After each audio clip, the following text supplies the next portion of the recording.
the story grows, I'm Brian Patton. Today we welcome Darius and Alex Tehrani from Spite to the podcast. The new Spite record, New World Killer, is out next Friday, October 31st on Rise Records. The guys talk about the relational aspect of being brothers in a band, working with Will Putney on New World Killer, their Australian fan base, and more. Thanks much for listening to this episode of As the Story Grows. If you're brand new to the podcast, welcome. Thanks for listening. You can find links in our show notes or at asthestorygrows.com for our Patreon page, our Discord server, and our mailing list. If you like what you hear, go ahead and leave a comment like Ryan FP80Z did on chapter 655 with Devin from the Acacia Strain. He said, "Good shit, boss man." Yeah, that interview was phenomenal. I had a lot of fun having it. Devin was a great guest. Check that episode out if you haven't. Enjoy today's conversation with Darius and Alex from Spite.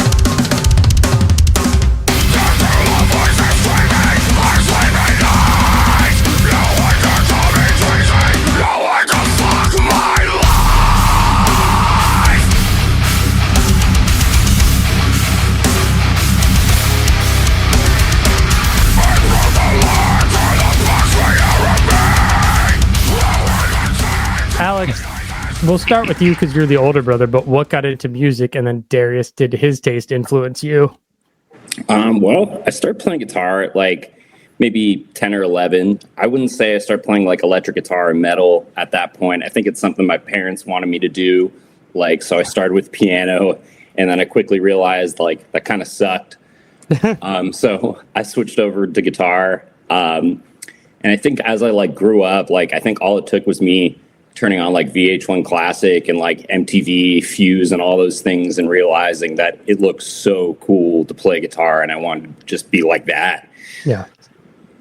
Nice. Yeah, his influence definitely, rubbed off on me for sure. Me being the younger brother, obviously, I think Alex is the cooler kid growing up, and I want to do what he's doing. But I started off as drums.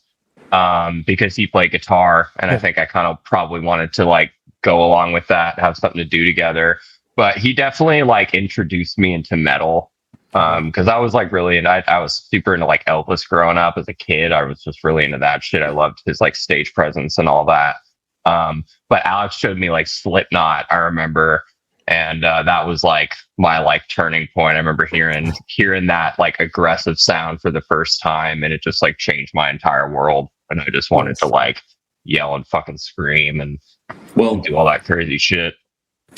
For me, I think at first when you're learning guitar, people show you conventional rock riffs and things that are easy to play for everybody, but you quickly want to learn something that something that you enjoy listening to. So it's just when you're a kid, you find out that aggressive music really fixes that itch for you. And Slipknot, discovering that when the subliminal verses came out, I knew I had to share that with my brother. It changed his life. Nice. My mom wasn't the happiest at the time, but my Slipknot story is when my sister and brother-in-law started dating. He was really into Slipknot, and he was going to see them in concert. My sister wanted to go with him, and my mom was like, well, let's see them. And the first song that popped up was People Equal Shit. And she was like, we got to talk to this boy. Yeah. You're like, what? She's like, hold on a second. What are we doing here? Just very funny. 0 to 100. Yeah.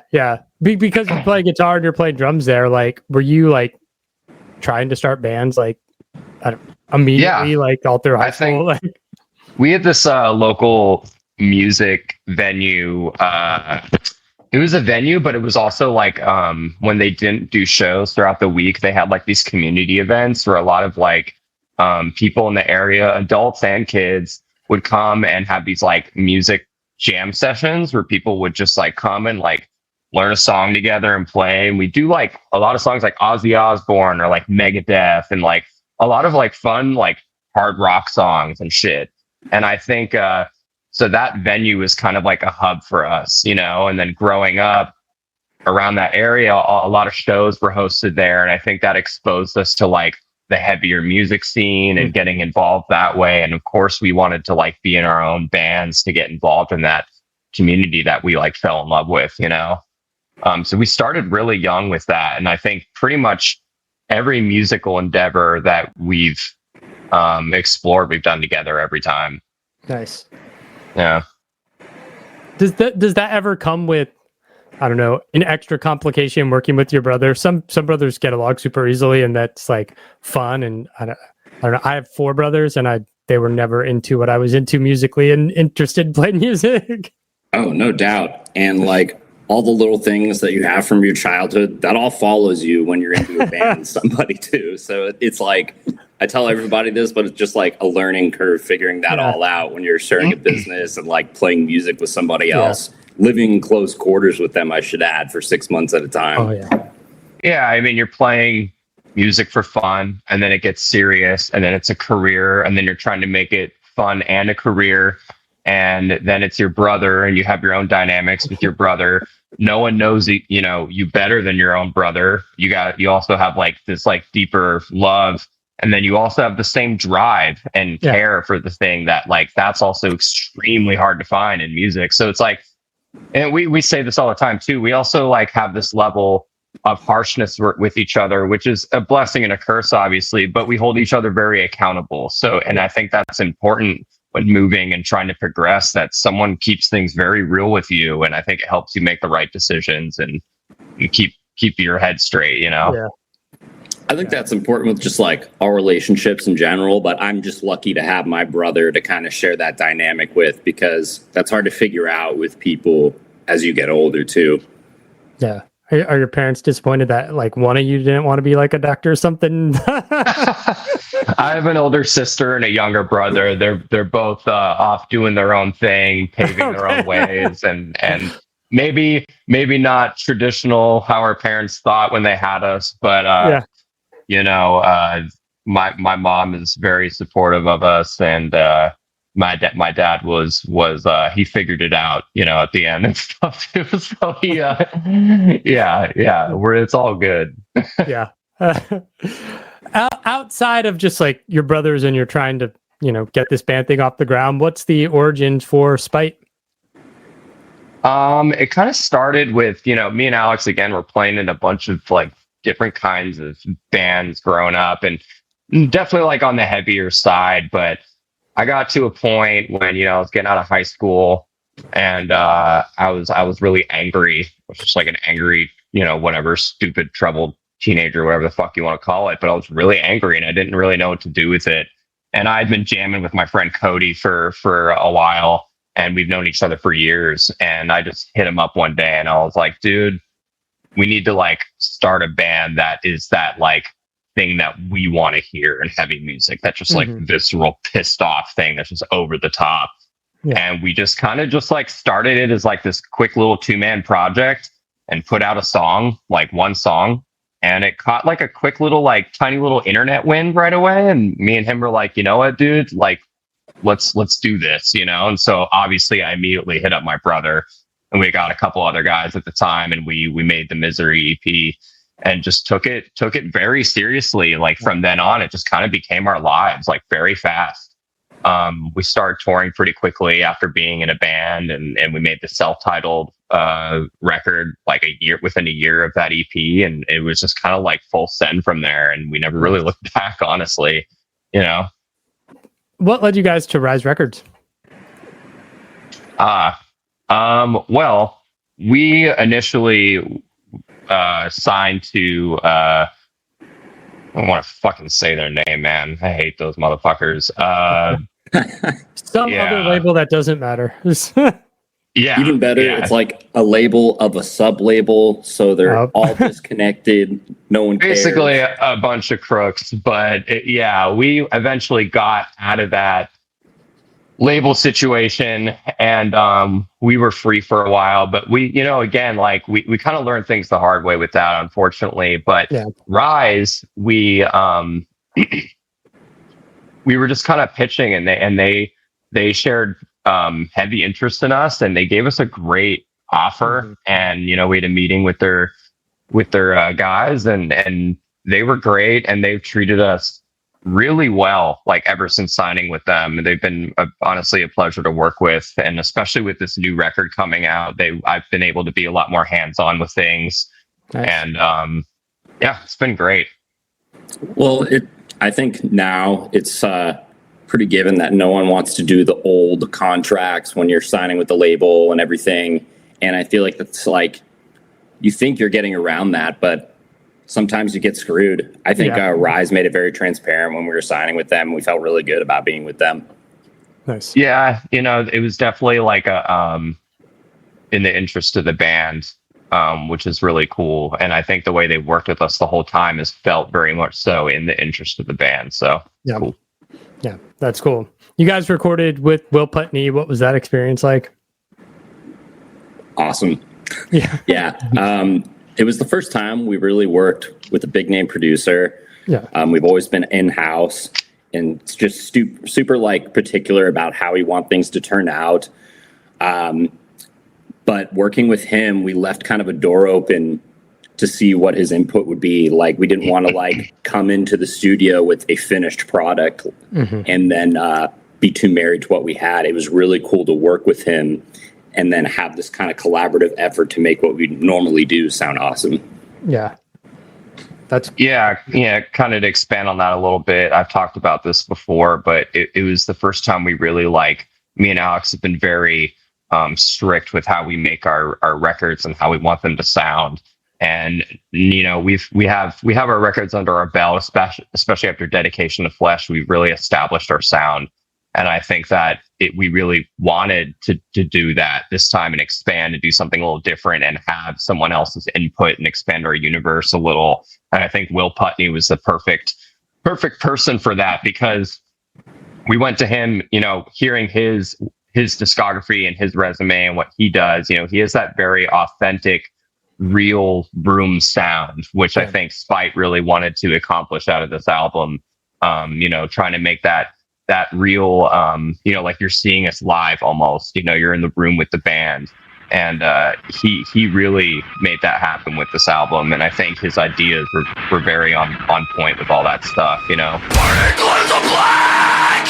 The sky opens up, pulled you away from me! You never get back! No one get back! Staring down at the grid, screaming eyes inside!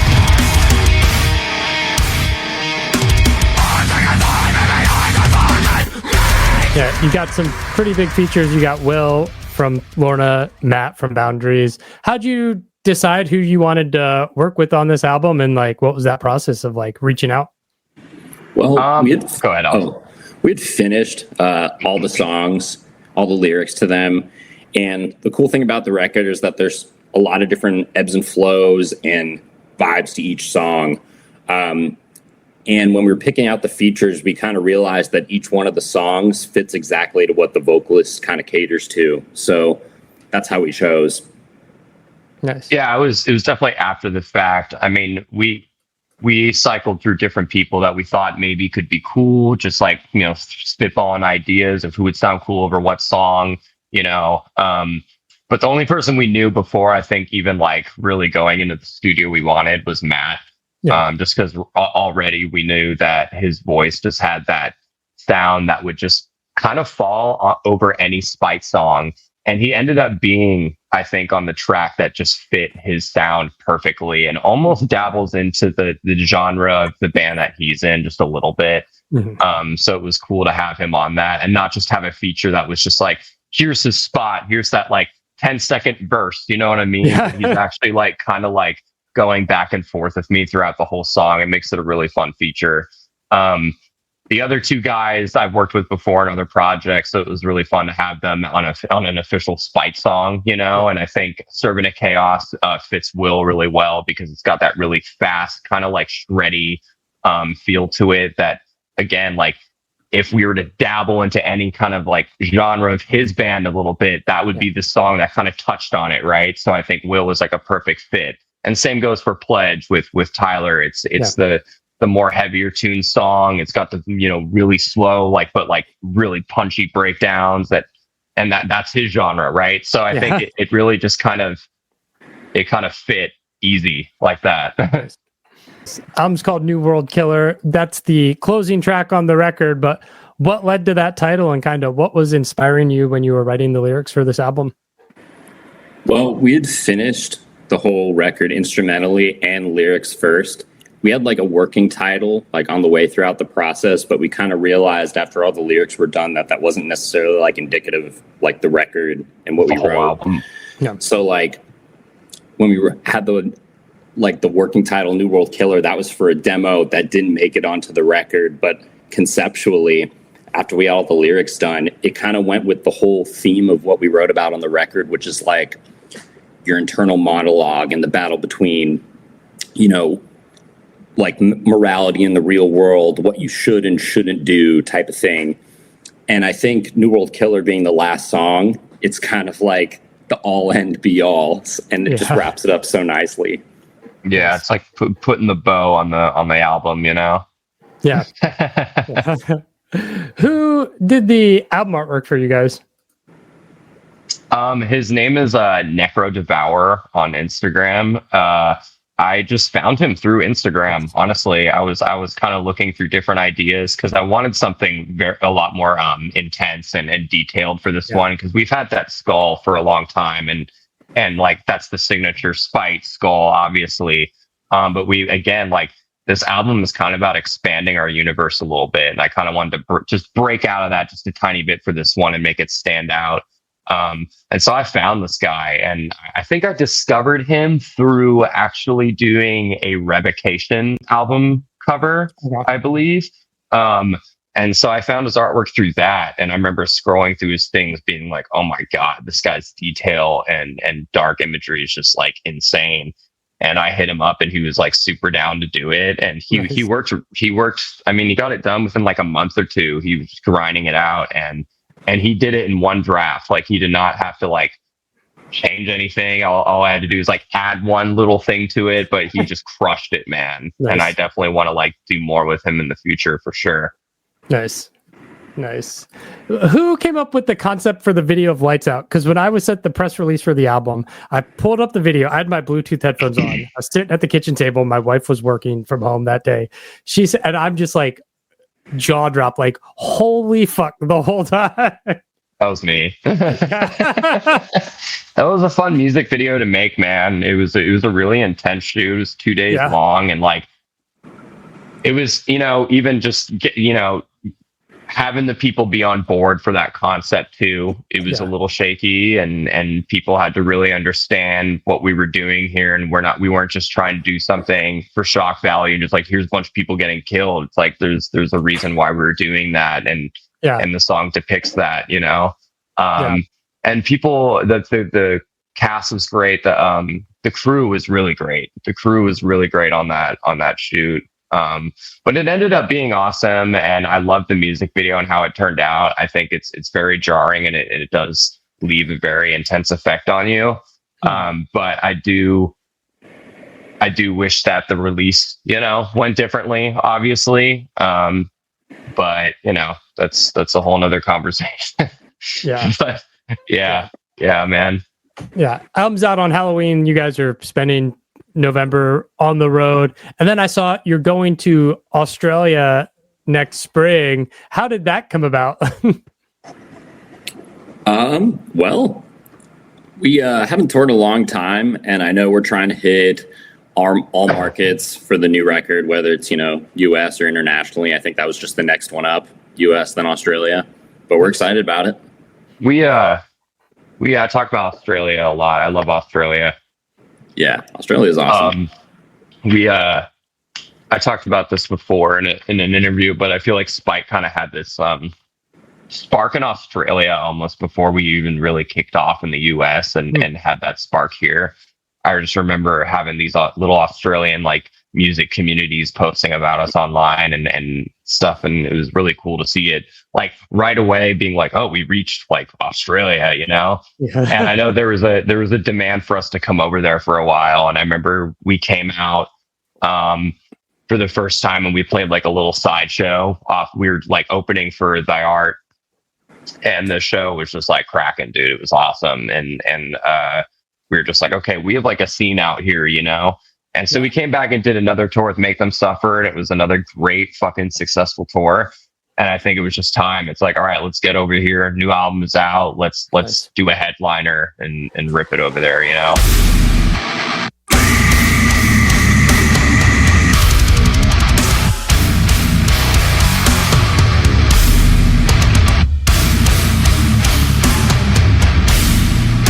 Yeah, I think this album is a really fun ride.